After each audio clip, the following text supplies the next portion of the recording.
Good morning students. आगे बढ़ते हैं। हमने लेसन 13 में हम अपशिष्ट प्रबंधन के तरीके पढ़ रहे थे। अपशिष्ट प्रबंधन के तरीके। अपशिष्ट प्रबंधन के तरीकों में हमने पहला तरीका भूमि भराव, जिसे हमने लैंडफिल कहा था, पढ़ लिया था। अब हमें दूसरे तरीके की बात करते हैं। दूसरा तरीका है भस्मीकरण। जैसा कि नाम से स्पष्ट है, भस्मीकरण का मतलब होता है कि जो अपशिष्ट होता है उस अपशिष्ट का क्या कर दिया जाता है, दहन कर दिया जाता है। दहन का मतलब होता है कि उसे जला दिया जाता है।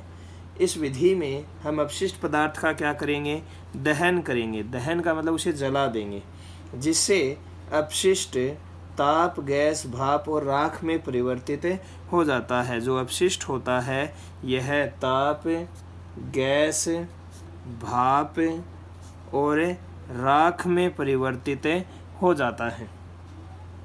भस्मीकरण 2 पैमानों पर किया जाता है।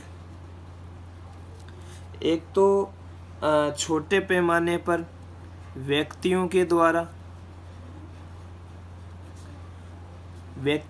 छोटे पैमाने पर, और जो उद्योग होते हैं उन उद्योगों द्वारा बड़े पैमाने पर किया जाता है।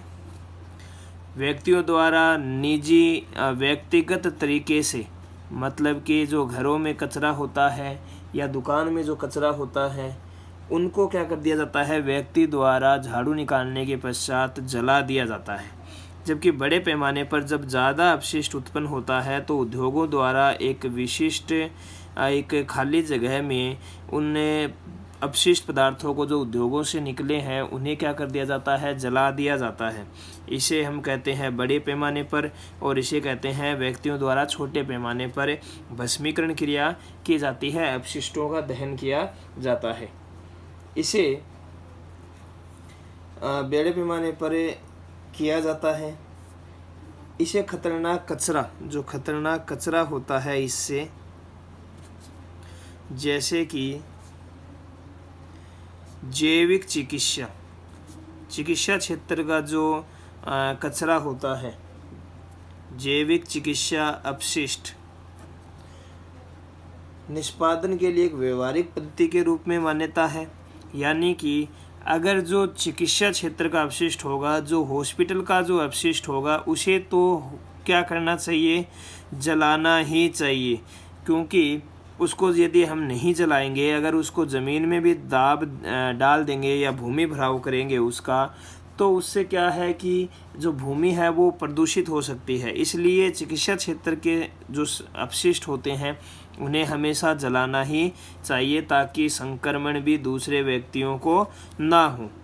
आगे अगर हम बात करें कि भस्मीकरण जो है ये जापान जैसे देशों में ज़्यादा प्रचलित है।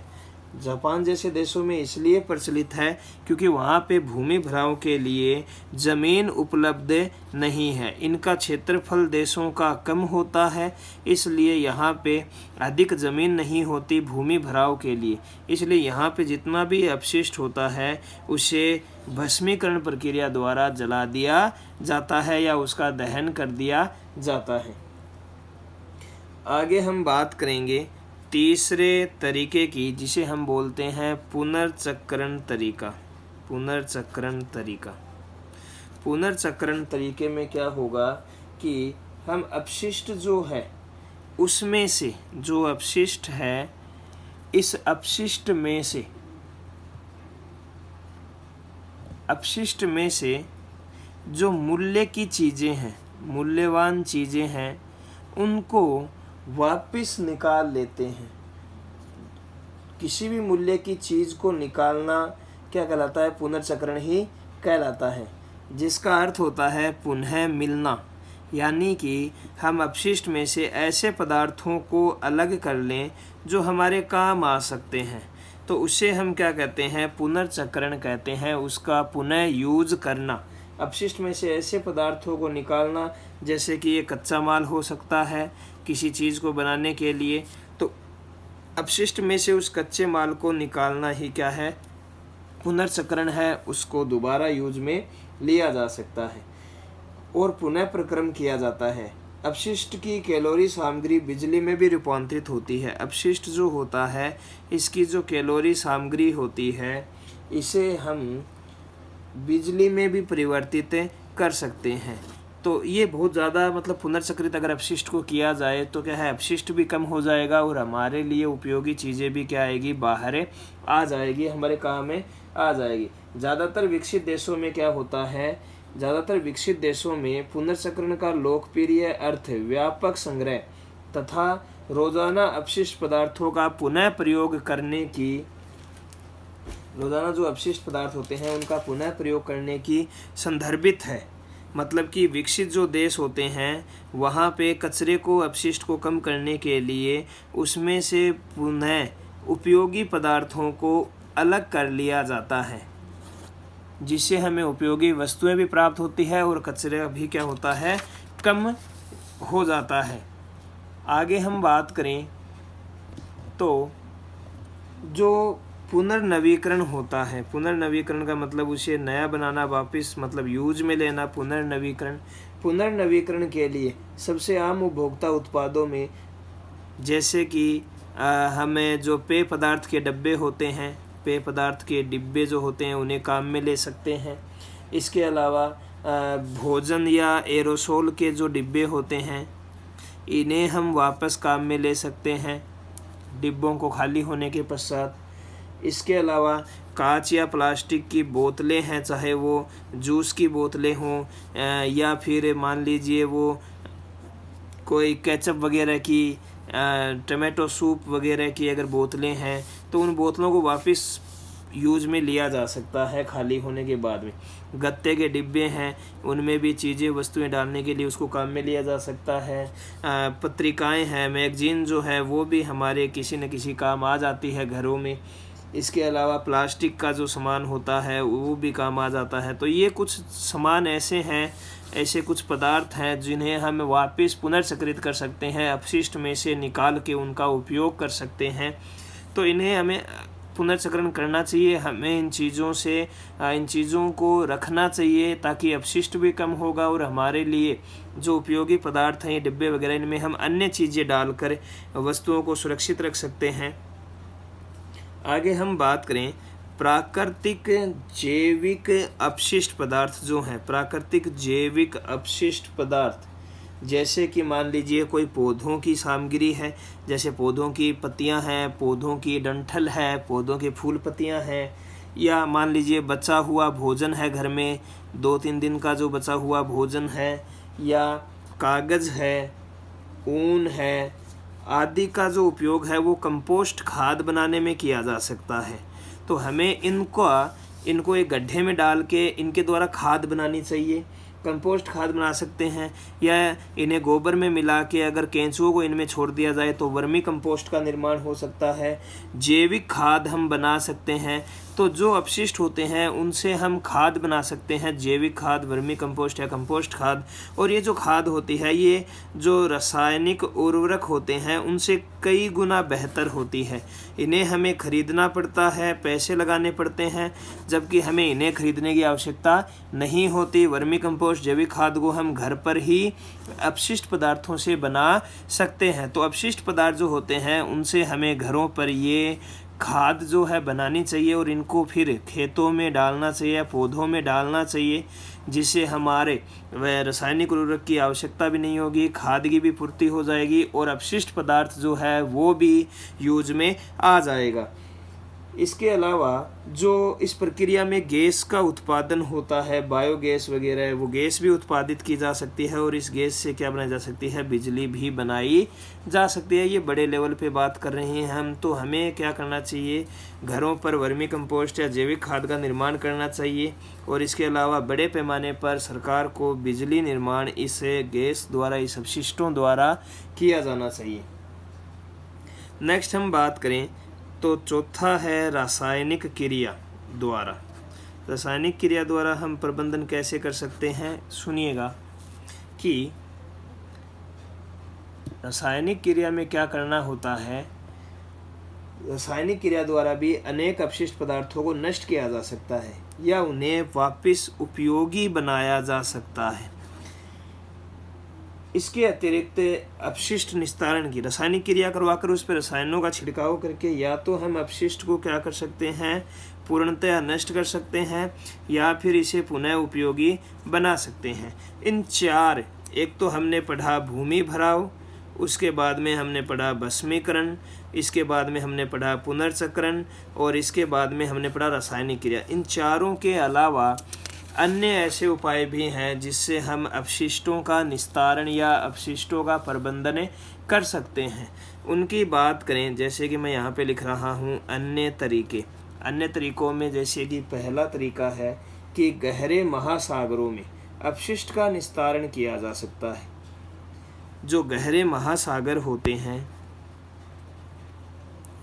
प्रशांत महासागर है, हिंद महासागर है, इन महासागरों में हम क्या डाल सकते हैं, अपशिष्ट पदार्थों को डालकर उनका निस्तारण कर सकते हैं। क्योंकि महासागर बहुत गहरे होते हैं, उनमें अपशिष्टों को डाला जा सकता है, किंतु इसमें यह ध्यान देना है कि इससे जो सागरीय पर्यावरण है वो प्रदूषित ना हो। हमें ये ध्यान देना है कि सागरीय पर्यावरण प्रदूषित नहीं होना चाहिए। जहाँ पे अधिक गहरा महासागर है वहाँ पे हम अपशिष्ट को डालकर, नगर का अपशिष्ट डालकर उसे क्या कर सकते हैं, निस्तारित कर सकते हैं। दूसरी अगर हम बात करें तो जैसे कि हड्डियाँ हैं या वसा है, पंख है, रक्त है आदि जो पशु अवशेष हैं, इन पशु अवशेषों को पकाकर इनसे चर्बी प्राप्त कर सकते हैं। जो ये अपशिष्ट हैं, जैसे पशु चिकित्सालयों में ये अपशिष्ट मिल जाएंगे या हॉस्पिटल्स में ये अपशिष्ट मिल जाएंगे। इन अपशिष्टों को, इन अवशेषों को हम पकाकर इनसे क्या प्राप्त कर सकते हैं, चर्बी प्राप्त कर सकते हैं। जिसका उपयोग, इस चर्बी का उपयोग किस में किया जा सकता है, साबुन बनाने में किया जा सकता है। या इनके जो प्रोटीन अंश वाला भाग होता है, प्रोटीन अंश वाला जिसमें प्रोटीन भाग हो, उस भाग को हम पशु के चारे में भी यूज में ले सकते हैं, जिससे हमें साबुन प्राप्त हो सकती है, चर्बी प्राप्त हो सकती है, या हम पशु चारे के रूप में उसे उपयोग में ले सकते हैं और अपशिष्ट की मात्रा भी क्या होगी, कम होगी।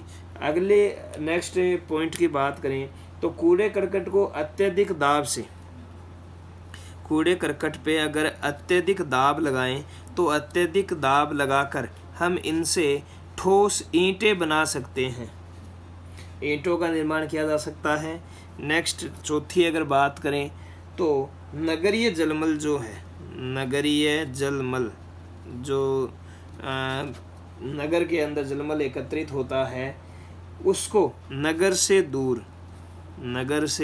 दूर गड्ढों में डाला जाना चाहिए, गड्ढों में डाला जाना चाहिए। वहाँ से फिर उसका शुद्धिकरण करना चाहिए और शुद्धिकरण करने के पश्चात उसे हम सिंचाई के रूप में उस जल को यूज में ले सकते हैं। उससे जो जल है, जलमल है, इसको शुद्ध करके उससे फिर पानी से हमें खेतों में डाल सकते हैं, सिंचाई कर सकते हैं। नेक्स्ट अगर हम बात करें इसमें पांचवा पॉइंट तो सरकारी और गैर सरकारी, सरकारी और गैर सरकारी स्तर पर अपशिष्ट पदार्थों के निस्तारण व उनके उपयोग के संबंध में निरंतर शोध की आवश्यकता है। हमें उनका, अपशिष्टों का किस प्रकार से हम उपयोग कर सकते हैं, किस तरह उनका निस्तारण कर सकते हैं, इसके लिए निरंतर क्या होने चाहिए, शोध होने चाहिए। यही नहीं अपितु विकसित जो देश है उनके द्वारा विकासशील देशों को वे सभी तकनीकें प्रदान करनी चाहिए जिससे अपशिष्ट के निस्तारण व पर्यावरण सुरक्षा में सहायक हो। जो विकसित देश हैं, इन विकसित देशों द्वारा अपशिष्ट निस्तारण की जो प्रणालियाँ अपनाई जाती है, वो प्रणालियाँ इन्हें विकासशील जैसे कि विकासशील भारत है, देश विकासशील है, विकसित देशों में जैसे कि चाइना है, अमेरिका है, इनके द्वारा जो अपशिष्ट निस्तारण की प्रणालियां हैं वो कौन सी अपनाई जाती है, ये प्रणालियां विकासशील देशों को भी बताई जानी चाहिए ताकि विकासशील देशों में ज़्यादा कचरा नहीं हो और वो भी अपने देश में पर्यावरण प्रदूषण को रोक सकें और जो अपशिष्ट है उसकी मात्रा को क्या कर सकें, कम में कर सकें। नेक्स्ट अगर हम बात करें छठे पॉइंट की, तो अपशिष्ट पदार्थों की बढ़ती समस्या व पर्यावरण सुरक्षा हेतु प्रत्येक क्षेत्र